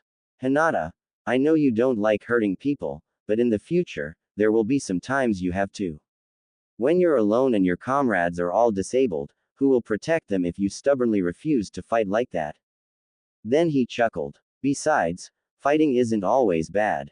I used to be like you, but then I realized that sometimes I have to fight to protect the people I love. I remember when I first used the Shadow Clone Jutsu to protect Iruka-sensei from Mizuki, it makes me feel more powerful than ever. So there, don't hesitate when you have to fight to protect someone. Especially if they're good people who are in need of your help. Hinata was stunned. Never before had she considered that possibility. Or had she? Could it be that she had thought about it, but dismissed it because it contradicted her ideal? Since the Kumogakure incident, she had despoted fighting. She thought that because her father fought and killed the Kumogakure shinobi, her uncle Hazashi had to die. And since then, she had become scared of everything. The idea that hurting and killing people was bad was planted firm into her head, and made her a shy girl who never wanted to fight others. She stubbornly thought that if she fought, it would only lead to other people suffering. And Hinata suddenly felt ashamed. Naruto-kun, the boy she admired and loved, the one who had suffered from abuses during his childhood, in which she observed but couldn't do anything to help, had always thought of fighting to protect others, while she, a girl born into the mighty Hyuga clan, had refused to fight only to run away from her past. Naruto-kun. End flashback. Oh. No, I will not run away anymore. A palm full of chakra slammed at Maizu's stomach, and suddenly he felt a sharp pain, as if a knife had just been shoved into his navel. He gasped, stumbling back. What the? I will not let you harm Tazuna-san, or Sakura-san. You're within my divination. Maizu lifted his head, and finally saw what he couldn't see earlier behind the thick mist screen. A pair of pure white eyes. No, you're Hyuga. 2 palms. Fingers poked his shoulders, and Maizu felt his arms becoming numb. 4 palms. Finger poked him again, and now his legs couldn't move. It's just like all his energy was sealed up completely in those limbs. 8 palms. 16 palms. 8 trigrams, 32 palms. Maizu's eyes rolled back into his head, and he slumped on the ground, fainted. Standing over his body was Hinata, whose white eyes were full of power and determination. Thank you, Naruto-kun, I finally understand what you said, we will become strong when we use our powers to protect others. You bitch. What have you done to my brother? Gozu, who was fighting Sakura, howled like a wounded animal. He abandoned his opponent and jumped at Hinata, who had just deactivated her Byakugan, making her unable to see him advancing towards her from behind. Die. Fang over Fang. From nowhere, the combination jutsu of Kiba and Akamaru slammed at Gozu, sending him flying away. He struggled to stand up, but his eyes widened, and he collapsed into another heap on the ground. Kurenai smiled after successfully putting the missing nin into a blissful sleep with a genjutsu. Hinata, you did great. I'm very proud of you. Kakashi grimaced. He didn't have to move anywhere to see that Sasuke was screwed horribly. Since the dome of ice was erected, Sasuke had been overpowered completely. Not only he couldn't even touch Haku anymore, he also became the free dummy for the fake hunter nin to practice throwing Senbon. It was only through pure luck, or something Kakashi didn't know about, that Sasuke didn't become a human-shaped pincushion. Luckily for him, Kurenai and her team had arrived and disposed of the blasted demon brothers quickly. Kakashi let out a sigh in relief. Now the bridge builder had protection. Kurenai, you and your team, led Tazuna-san out of here, now. I will hold Zabuza off. Kurenai, as a veteran Jonin, didn't need to be asked twice. Leaving civilians in the middle of a ninja battle is never a good idea, especially when that civilian is your own client. She nodded at her team, and the four ninja together with Tazuna ran back the trail they arrived from, away from the battlefield. Now there was only the problem with Sasuke. He jumped away from another deadly slash of Zabuza, and threw a kunai at the ice dome. The knife whizzed through the air, aiming at the mirror containing the image of the masked hunter Nin. Only to be caught easily by the ninja who emerged from the mirror. Damn it! And he felt a blur of orange flew past him. The hunter Nin was knocked out of the mirror with a very hard kick to the face. And Naruto landed on the bridge with a loud thud. Hello guys. What did I miss? Nice entrance there, dude. Yuki duly noted. I know. Naruto answered with a smug grin. He turned to Sasuke, who was now slumping inside the mirror dome. Ouch. That must have hurt. Goku winced when he saw the boy's body, now looking like a porcupine. Human's body wasn't supposed to look like that. Hey Tem. Naruto called into the dome. Why didn't you just, body flicker out of that dome instead of just standing there to take all those needles? Sasuke yelled out. You think I hadn't thought of that? Because he cannot. A kick to the ribs sent Naruto flying into the dome. Ow. Naruto screamed when he landed face first inside the ice dome. What's the big idea, hitting me when I was talking? And why do you think he won't, idiot? Sasuke gritted his teeth. Look out. A Senbon flew past them, effectively shutting both boys up when Sasuke frantically pushed Naruto away. Inside my crystal ice mirror, I am the fastest, Haku said, pulling out another Senbon from her sleeve. No movement of yours can escape my eyes, and body flicker won't help you escape my Senbon. Naruto blinked. You just explained your jutsu to us. I don't get it. Why do powerful ninja always have to explain their jutsu to enemies? Haku shrugged inside her mirror. Enough with this. Sasuke roared. If these mirrors is what give you advantages, then all we have to do is destroying them. He went through hand seals. Fire style. Fireball jutsu. The ball of fire blasted from his mouth, and did nothing to the mirrors. Damn it. My mirrors cannot be melted by normal fire alone. Your efforts were all in vain. And the two boys were skewered with a rain of Senbon. Again. It had been too long since the last time Naruto experienced this for him to remember how hurt this was. Ow. That was the greatest understatement of the year, Shukaku flatly noted. Oh come on. That's the only thing you could say, Shukaku-chan. Naruto yelled in his mind. You could have helped me with something, like that auto protection thing you gave Gaara. Don't. Shukaku-chan, me. The raccoon snapped. And that protection power is of Gaara's mother, not mine, so don't get your hope up. Okay Naruto, don't panic, what did I do the last time I fought her? The last time, he blasted everything away with Kurama's chakra. No, that won't work. That's just too overkill, I might end up blowing the whole bridge up. I have to try something else. Wind. Naruto was sure he had just heard Matabi muttering. Huh. Sasuke has fire jutsu. Use your wind jutsu to boost the fire up, it will be able to melt the ice mirrors. Naruto's eyes widened. He had completely forgotten of collaboration jutsu. He didn't have access to his Rasenshuriken right now, but Kakashi-sensei had just taught him a wind jutsu 2 days ago. He still hadn't perfected it completely, but it would be enough. Hey Sasuke, I got a plan. Try your fire jutsu again. Huh. Sasuke narrowed his eyes. He had just tried it and it didn't work, then why? Then he saw Naruto performing hand seals, and understood immediately. He grinned, and started to weave through his own seals. Together, yeah, Naruto grinned back. Sasuke nodded. The 2 sets of hand seals were completed at the same time. Fire style. Fireball jutsu. Wind style. Great breakthrough. And the two jutsu combined did what one alone had not. Haku had to jump out of the mirror she was standing in right before the inferno rushed through it and vaporized half of the ice dome. What? What power? Oria ah. Haku's eyes widened under her mask when the figure of Naruto bursted right through the flame. His right knuckle slammed at Haku's mask, shattering it, revealing her beautiful face. I'm sorry Zabuza-sama, I have failed you. Everything around her went dark. Why are you doing this? The question of Kakashi almost caught Zabuza off guard.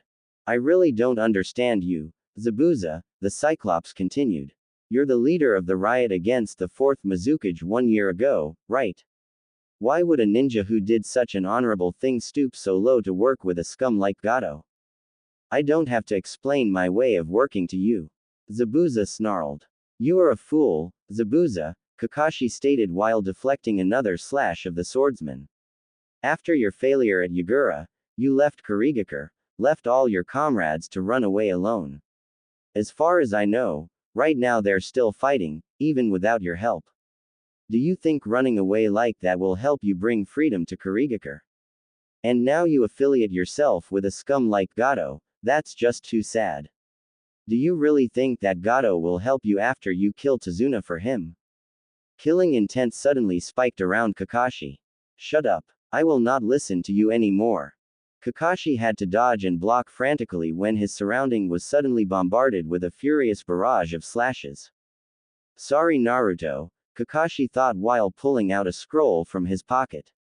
It seems I failed to help you convince Zabuza, but what must be done has to be done.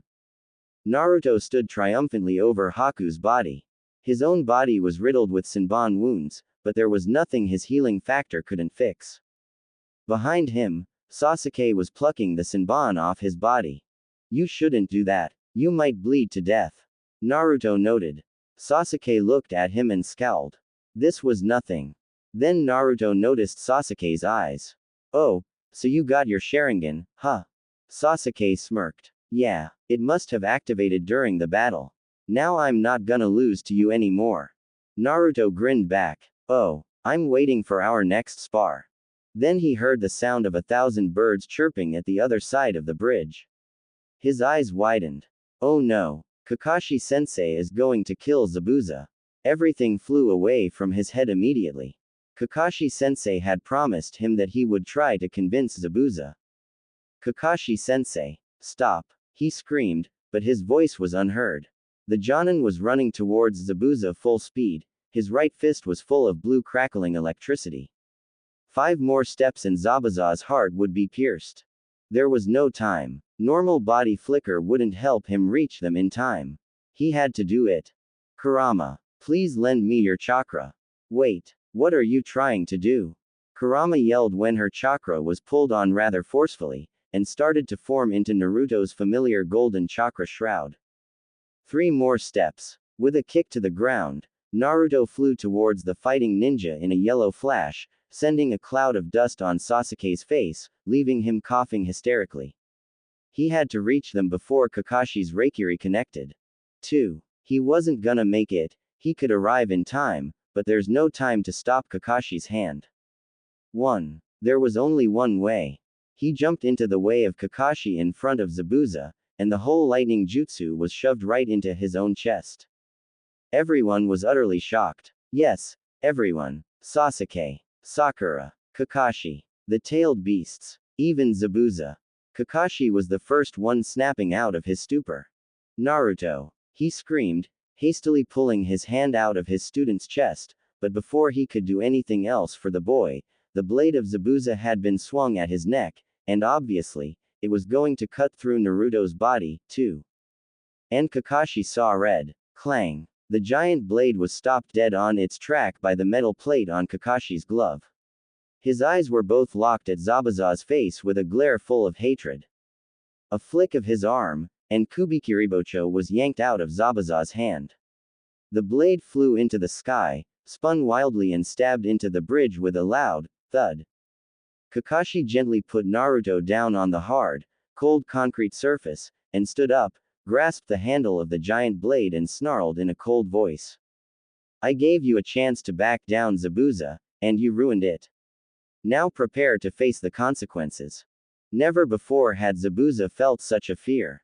Even before when he had faced Yagura, the Sanbi Jinchuriki couldn't even compare to this ridiculous murderous intent from Kakashi right now. He tried to move, but his limbs felt like they had petrified. Kakashi-sensei, don't do it. The voice of Naruto coming from behind him made Kakashi stop. He turned back, and saw the boy standing up shakily. The wound in his chest was closing up quickly, and in 2 seconds, there was no trace of it left except a gaping hole in his shirt. Why? That was the only word Zabuza could choke out. Naruto smiled sadly. Because I believe you are not a bad person, Zabuza-san. Kakashi-sensei told me your story. A person who risks his life to free his village from a tyrant cannot be a bad person. Besides, I have only met Haku-chan twice, but she told me that she had a precious person whom she considered her father. That was you, right, Zabuza-san?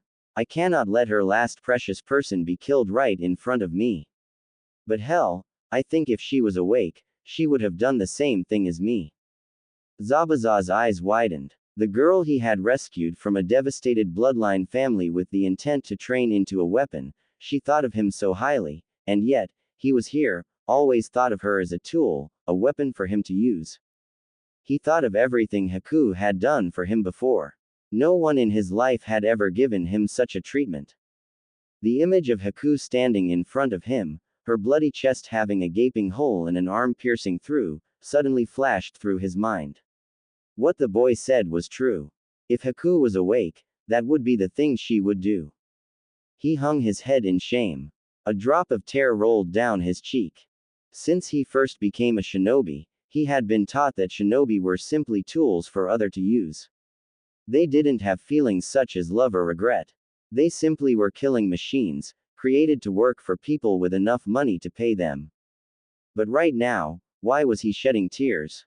Did that mean the devil of the hidden mist still had feelings as a human? More than ever, Zabuza wanted everything to stop. I surrender. Do anything you want. And with that, the battle in the bridge was finished. Naruto let out a sigh of relief. Right now I really want to hit you for pulling such a stunt with your own body, Kurama commented dryly, but it seems you did a good job there, Naruto. That was an extravagant praise coming from the nine-tailed vixen. Kakashi looked at the blonde boy. A feeling of pride started blooming in his stomach. Naruto, you really are the son of Minato-sensei. He reached his headband, pulled it down to cover his Sharingan up. His work was done. Fire style. Searing migraine. And suddenly, the whole bridge was lit up with fire. Wah! What the heck just happened? Naruto coughed out. The heat around him was making it hard to breathe. Had it not been for Kakashi and Zabuza, with their incredible reflex of Jonin-level shinobi, conjuring walls of water around them right in time to protect the three of them, they would have been fried being hit by the fire blast directly. Leave it for later. Kakashi yelled. Are you all right, Sakura, Sasuke? I'm all right. The voice of Sakura rose up behind him. Haku. Zabuza also screamed. What about Haku? Is she okay? Over here. Sasuke's voice echoed through the fire screen. She's safe with me. Water style. Water stream. Zabuza bellowed, performing quick hand seals. A large stream of water blasted out of his mouth, which wasn't covered by bandages now, quickly extinguishing most of the sea of fire around them, leaving the bridge covered in a cloud of smoke. A mixture of anger and fear suddenly riled up inside of Naruto. It was not from the boy himself, but from a certain tailed beast residing in him. What's wrong, Chome-chan? Settle down. Naruto asked in panic, trying his best to calm his beetle friend down. It's him. The seven-tailed beetle snarled in a tone completely different from her usual cheery voice. It was full of rage, and there was a hint of fear too. I can never forget this chakra signature. This is the one who captured me and Fu during our timeline. Who had just attacked us? Show yourself. Kakashi roared, pulling his Hitai-8 up again. He was almost out of chakra, but this was a matter of life and death and no moment to be stingy. From within the cloud of smoke, the masked figure of Kakuzu, missing nin of Takigakure, stepped out. Chaos had broken out inside Naruto's belly. What the? Shukaku screamed, while running around hysterically in a speed quite fast for a chubby tanuki like her. Why does the Akatsuki decide to strike so soon? Shukaku, calm down. Isobu snapped. Shukaku turned back and grabbed the turtle's head, pulling him close to her face. Calm down. You're telling me to calm down.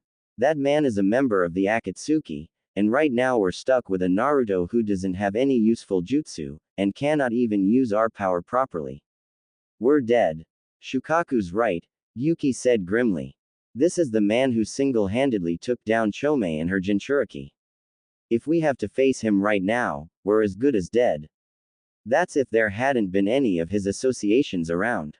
No, I don't think we have to worry about that. Every head turned toward Kokuo. What do you mean by that? Goku asked. Look at him, the horse answered calmly. If he's in the Akatsuki, he has to be wearing their signature cloud-shaped cloak, but now he's not. Therefore I assume that he's not in the Akatsuki, at least not yet, and we won't have to worry about his partners. But even so, he will be one of the Akatsuki, Kokuo ni, Matabi noted. He is still a very powerful enemy. And Naruto isn't prepared for an opponent like him. I know, Kokuo agreed. It seems his target wasn't Naruto, though.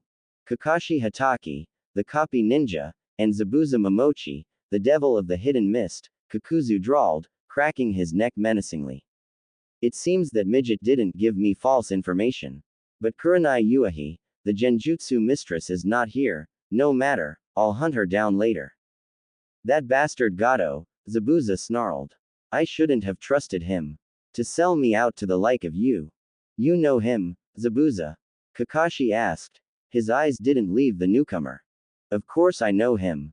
The mist shinobi growled. He is Kakuzu, bounty hunter, and missing nin of Takigakure. He is the one who is responsible for the death of Kushimaru, one of my teammates when I was still in the Seven Swordsmen. Ah, I still remember that one, Kakuzu laughed cruelly. 50 million Ryo bounty, not a bad little haul for a hunting day. But don't worry, your own bounty in the bingo book is not bad, either. Sweat started to drip from Kakashi's eyebrow.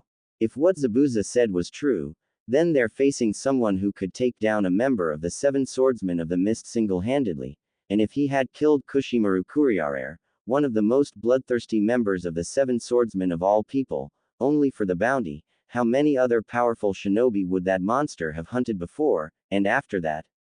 There's no doubt that they're facing an incredibly powerful enemy. And right now, the only ones capable to fight on his side were two almost exhausted Jonin. Can you still fight, Kakashi? Kakashi grimaced when Zabuza voiced the question he was having inside his own head. I can still hold out for a bit, but not for long, he answered. Great. Zabuza muttered. Then you just stay there and look pretty, I'll take on that bastard alone. That's just suicidal, Zabuza, Kakashi noted. Don't you see how powerful he is? He nearly turned all of us into barbecue with only one fire jutsu. I know, Zabuza snarled. But this is a matter of honor. This bastard will pay for messing around with members of the Seven Swordsmen of the Mist. He stood up, and brandished Kubikiribocho again. The blade of the gigantic sword gleamed as if agreeing with its wielder. How honorable, Kakuzu laughed. His laughter was dry and unamused. That Kuriarere also said that before I killed him.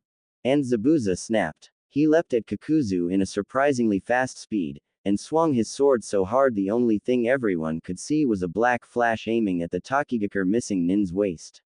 And Kakuzu seemed to be too slow to dodge or to do anything else to stop the blade from cutting him in half. Die, bastard. But, much to Zabuza's surprise and horror, the blade just slammed at Kakuzu's waist and stopped dead right there. He struggled to push on, but it didn't even budge. So hard. This is the best the devil of the hidden mist can do. So pathetic. Zabuza's eyes widened when his enemy his fist back. Instinct told him to withdraw his sword and use it to shield himself right before the fist landed on his chest. Flesh and bones collided with steel, causing a deafening clang, and sending Zabuza flying. The man slammed hard on the ground, bounced a few times and could only stop himself by stabbing the sword on the bridge surface. Zabuza grimaced. Both his arms felt numb and were shaking violently. What kind of human is he? His trend of thought was cut abruptly when Kakuzu covered their distance with just a leap, his fist back again. Zabuza and rolled away, right in time before the fist connected with the ground and made a small crater in hard concrete. Screw ninjutsu, this guy's taijutsu was one of the most horrible Zabuza had ever seen. The only one he could think of who possessed something as powerful as this was Tsunade Senju, one of the legendary Sannin. If taijutsu and kenjutsu don't work, how about ninjutsu? Water style. Giant vortex. The dangerous water cascade surged up from under the bridge and crashed down on Kakuzu's head. The missing nin was seemingly drowned under a ton of water dumping on his head. Ha! Take that, huh? Much to his horror, Kakuzu walked out from under the raging jutsu, soaking wet, but completely unharmed. The power of that jutsu was impressive, devil of the hidden mist. Your heart will make a good replacement, I must say. Sweat rolled down from Zabuza's temples. He didn't understand what the bounty hunter meant when he said, replacement, but that couldn't be anything good. However, now he understood why Kushimaru Kuriarere was murdered so easily by this bastard. This enemy was way too powerful for him, no, for anyone to take on alone. Suddenly, a kunai sword passed him, aiming right at Kakuzu's head. The missing nin raised his hand to block, and the knife bounced off his skin harmlessly. He just didn't expect the kunai to explode in his face. At the same time, a hand grabbed Zabuza and pulled him back a safe distance. I thought you're not going to fight, Zabuza asked, and Kakashi answered him with a grin under his mask. Well, that's when I didn't have enough chakra, but now I have more than enough. Besides, I've promised Naruto that I won't let you die, and I'm keeping that promise. Kakashi's body was now, literally, glowing with vibrant red chakra. Oh. 1 minute ago. What do you think you're doing, Naruto? Kakashi asked when Naruto stood up, his hand holding a kunai. Do you even have to ask? Naruto stared at Kakashi as if he had lost his mind. Zabuza is losing out there. We need to help him. Are you out of your mind? Sasuke, who had just carried Haku out of the battlefield, yelled. That man was a monster. Even I know when I am outmatched. If we go out there, we'll be killed for sure. Well, if we don't, Zabuza will be killed. Naruto retorted. Sasuke bristled. I just cannot understand you, Naruto. What is that Zabuza to you, anyway? He's a murderer who had just tried to kill us. Why do we have to risk our life for him? Anger filled Naruto's head. He opened his mouth, ready to throw an insult to Sasuke's face. Naruto, as the leader of the team, I command you to settle down. The voice of Kakashi suddenly rose from behind him. Naruto snapped his head back. But, settle down. Naruto flinched when he looked at Kakashi's eyes. He gulped, and obediently obeyed the command. This time I agree with Naruto, Sasuke, Kakashi continued. Kakuzu is targeting me and Zabuza, and both of us are no match for Kakuzu. If we let Zabuza fight alone, we'll all be killed. We can only stand a chance if we cooperate with Zabuza. So I'll go out there, and you guys stay back. This is not a fight you can take part in. He pulled out a soldier pill from his pouch, popped it in his mouth and stood up. This is not much, but it will have to do. Then he felt Naruto tapped his shoulder. Suddenly, a rush of chakra surged through his body. It raged through every inch of his chakra pathway, but it didn't hurt. It was warm and lively. And incredibly powerful, too. Kakashi felt his body refreshed completely, and stronger than ever. Sensei, the boy behind him whispered. Stay safe, and win for me. And Sensei, 5 hearts. Kakashi nodded, despite not understanding what the boy had just said. He stood up, and leapt towards Zabuza and Kakuzu. He didn't see Sasuke looking at Naruto with narrowed eyes. Oh. So you're here to lend me your pity? Zabuza scowled. It's obvious he wasn't thrilled with the idea of being saved by his enemy. You can kill me for that later, Zabuza, Kakashi answered. But right now, what we must focus on is Kakuzu if we don't want to be killed. But what can we do? Zabuza asked while glancing at Kakuzu, who was now coughing from sucking a bit of smoke into his lungs. That bastard is just, invulnerable from all my attacks. Don't worry, I already have an idea on how to beat him, Kakashi answered calmly, then frowned, but first he needs to stop moving. I don't think my Ninken can bind him to the ground like they did to you before. Zabuza grimaced, but then grinned. If that's the only thing you need, then consider it done. Kakuzu raised an eyebrow when Zabuza, once again, faced him alone. I thought you have learned your lesson and cooperate with Kakashi. It seems like you really want to die alone, huh? I don't need the help of that copycat, Zabuza smirked. He brandished the blade of executioner again. I will take you down with my own hands. Foolish little boy. Well, that's your own choice, Kakuzu shrugged. He made one hand seal. Now die. Fire style. Searing migraine. The deadly fire blast was aimed at Zabuza once more, but suddenly from nowhere, Kakashi emerged and slammed his hands on the ground. Earth style. Mud wall. The wall of earth sprouted from the bridge surface, effectively blocking the sight of Zabuza and Kakashi from Kakuzu's view, and the fire jutsu exploded harmlessly on it. Now, hidden mist jutsu. The mist screen covered the whole bridge again, but this time, it was so thick that everyone on the bridge couldn't see something even if it was right in front of them. But Kakuzu only laughed. You think that kind of child's toy can help you hide from me? Wind style. Pressure damage. Wind style. A tornado much stronger than that wind blast of Naruto before exploded from Kakuzu's body, throwing all the genin off their feet and clearing the mist screen away. It also revealed a surprised Zabuza who had just got to Kakuzu's place with his sword crashing down at the tacky missing nin. Naturally, he caught the blade with his hand just like before. This is getting old. But now, it's over. The extremely powerful punch finally connected with a sickening thud, and Zabuza let go of Kubikiribocho, coughed, and collapsed to the ground. And turned into water. What? A water clone. Another Zabuza was right behind him.